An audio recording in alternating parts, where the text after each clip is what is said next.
I'm just trying to give a heads up. I am going to be spoiling just a little bit, just a pinch, so heads up there. Anyway, enjoy. In 2016, after the project being shelved and fought over by Ryan Reynolds, with ultimately test footage being leaked to have Fox finally give the go-ahead, the movie Deadpool was released in theaters to huge success. And in 2018, Deadpool 2 was released to just as positive reviews. I personally remember having a fun time with it. The second go-around was just as enjoyable as the first. Both Deadpool films had level of fun and proper fan service that really hit the spot, and now it's 2024, and after the acquisition of Fox Studios by Disney, even though it seemed highly unlikely, another Deadpool movie has released in theaters. We are diving into the highly anticipated Deadpool Wolverine movie.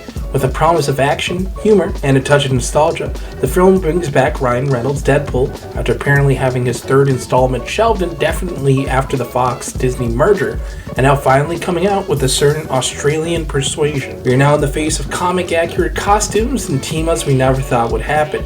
Now faced with the issues of the multiverse alongside a huge jacked man, comedy and fun character dynamics are found in the film that remember to be a movie before just becoming another Marvel product. Let's get into it. The movie centers around Deadpool and Wolverine teaming up to face a new threat that looms over their universe. Without giving too much away, the story takes place after it seems Deadpool hasn't taken his application from a certain cinematic universe team being revoked very well. He's now a toupee-wearing used car salesman and is trying to find peace with that.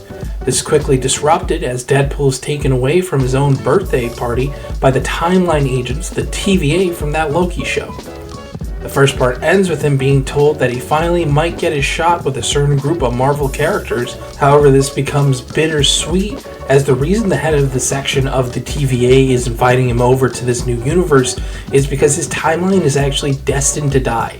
Mostly because Logan passed away in the movie Logan that came out a couple years prior, and that he was the anchor baby for this entire Deadpool movie universe, which they hint at is actually span the whole Fox cinematic universe. Now, understanding the stakes of the situation, Deadpool will need to find another Wolverine to anchor his universe back to stability. A very fun montage with some surprising costume-accurate Wolverine variant shows up. By the end of it, he finds a Wolverine that won't stop him, and finds it to be the best Logan to help him out, especially with the lack of stabbing.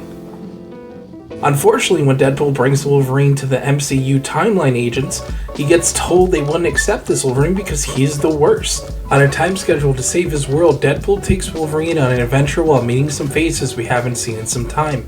I find myself, after 2 viewings of the film, saying it's a pretty good film. Not a game changer, but it was a film I had fun with as much as the people who worked on it, who clearly also had a lot of fun. Deadpool is still consistently Deadpool with his humor, so if you're into that, there's a lot. I appreciate the volume and consistency of the jokes. Just because Deadpool's humor might not be for everyone, it doesn't always land. So to have another joke followed up sometimes really does help make sure that the ones that do fail usually are compensated with better jokes. I do remember laughing throughout them. One of the standout elements of this film is, without a doubt, the chemistry between Hugh Jackman and Ryan Reynolds. Their dynamic is electric. Seemingly blending humor with his version of Hugh Jackman's Wolverine taping up the ever-so-patient babysitter that is forced to originally be along for the chaos which is Deadpool. You can tell they're having a blast in their roles, and their camaraderie translates beautifully on screen. Whether they're bickering or working together, the interplay between Deadpool's witty banter and Wolverine's gruff demeanor is pure gold. Hugh Jackman kind of feels like Tobey Maguire's character in No Way Home, the Spider-Man film, where it's not even just like nostalgia bait that hits, it's like a level of comfortability in the role. It slips on like a glove. And later on, he does get a scene with the big bad. Even though it doesn't feel like it had the best build-up, it just felt like a genuine moment for the Wolverine that we've been following since his introduction. I also want to just talk a little quick moment here about the costumes of the movie. For a longtime fan, seeing Hugh Jackman finally don a comic-accurate Wolverine costume, it is a dream come true. It's a nod to the character's roots, and it treats those who have always followed the Wolverine journey over the years with clear respect for the character's design. The costume is pretty comic accurate with a cinematic twist, obviously. You need some belts and some buckles and some straps.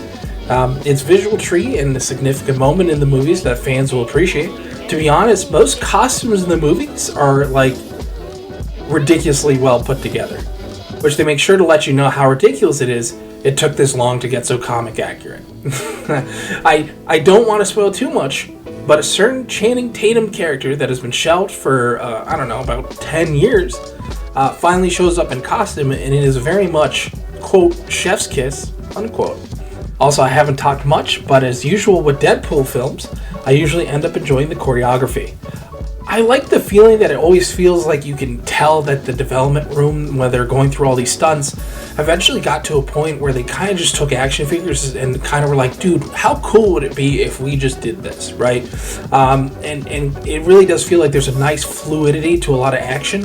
And again, when Channing Tatum's character does the small amount of action scene that it does, there was like a real, like, this feels like how the character would move if he was more in movies, right, consistently. It was like a real, like, thought process that went through all of it, and I really enjoyed that they pulled it all together.